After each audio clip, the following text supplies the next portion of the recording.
भविष्यातच धोकादायक, म्हणजे पूर्वी ज्यावेळेस आपण पाहिले त्यावेळेस धोकादायक धोकादायक होतं, पण आता हे गरीब जनता पर्यायाने आम्हाला इथं परवा कारण लाईटीची डीपी नेमकी त्यामुळे वाचली नाही. करू नका, त्याच्यावर स्वामींच्या कृपेने सगळं व्यवस्थित. ती जर खाली पडली म्हणूनच आणि स्वामींची कृपा आहे म्हणून काय जीवितहानी झाली नाही. हो, ते नेमकी सगळे नाते घरात गेले आणि ही घटना घडली. चांगले ताई करा. जागे होतो असं काय category? आपण सगळे लोक घरात गेले आणि म्हणजे आम्ही होतो बघायला पण वरती.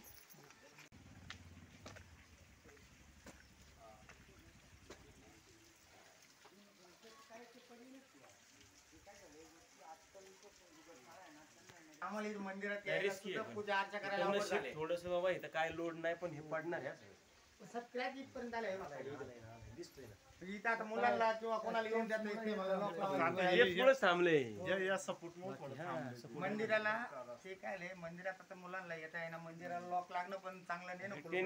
रिटर्निंग जरी झाली तरी उद्या ड्रेनेज पाऊस ते सगळं गेलं पाहिजे. पण नाही रिटर्निंगच्या आधी आहे ना ड्रेनेज आणली पाहिजे हा तेच दोन गोष्टी. आणि जे काम चेंबर येईल ना त्याला सपोर्टेड नमस्कार, पुणे डिजिटल मीडियामध्ये आपले स्वागत.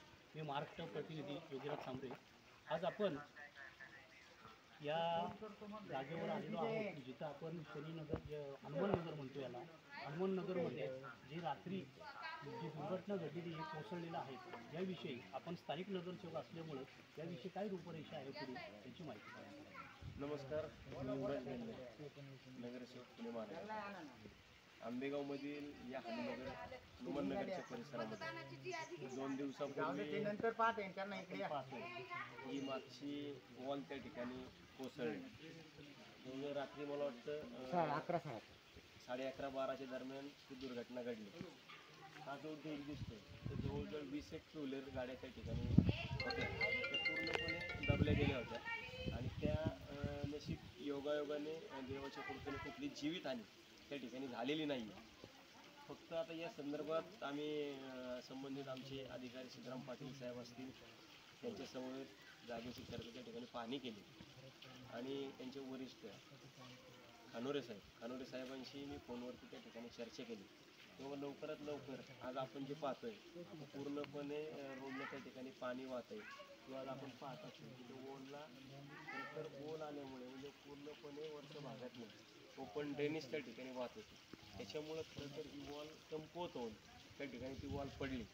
तर मी सांगितल्याप्रमाणे जीवितहानी कुठलीही झालेली नाही, त्याच्यामुळं नशीब चांगलं आहे भगवंताच्या कृपेनं.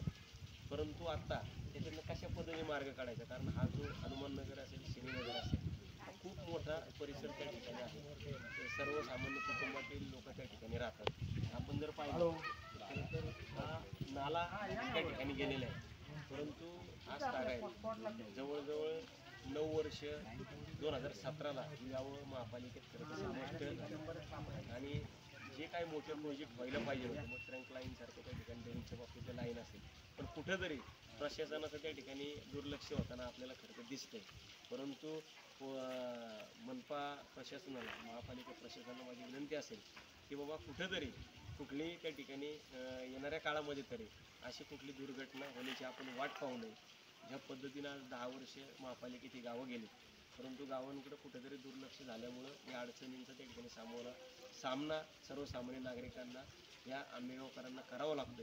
याच्या बाबतीत प्रशासनानं लवकरात लवकर ड्रेनेजचे जे काही विषय असतील ते त्या ठिकाणी मार्गी लावावे, पाण्याच्या बाबतीतले विषय असतील ते मार्गी लावावे अशीच विनंती आहे. मी वरिष्ठांशी खरं तर साहेब या बाबतीत बोललेलो आहे. 1-2-4 दिवसामध्ये हे पूर्णपणे जे काही वाहणारं पाणी असेल किंवा ड्रेनेजच्या बाबतीत असेल त्याच्या बाबतीत उपाययोजना करणार आहे. आणि पावसाळ्यापूर्वी जे काही मोठे विषय, पावसाचंही पाणी खूप मोठ्या प्रमाणात या ठिकाणी येतं, त्याच्यामुळे अनेक अडचणी होतात.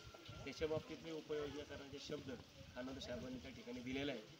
या कामाला जो काही निधी लागेल त्याच्या बाबतीतही मी संबंधित प्रशासनाला त्या ठिकाणी पत्रव्यवहार केलेला आहे. लवकरच निश्चित त्या ठिकाणी काम होईल. धन्यवाद. लवकरात लवकर हे झालं नाही तर माळींसारखी दुर्घटना आज गाड्या तिथं दाबल्या गेलेल्या आहेत. कारण की एखादी काय जीवितहानी झाली असती त्यापूर्वी लवकरात लवकर काम करावेत अशी आपण शासनाला विनंती करावी. नक्कीच त्या ठिकाणी पुणे महानगरपालिकेचे प्रशासनाचे जे काही संबंधित अधिकारी सगळ्यांना आपण त्या ठिकाणी पत्रव्यवहार केलेला आहे, विनंती केलेली आहे की लवकरात लवकर हा विषय त्या ठिकाणी मार्गी लावा.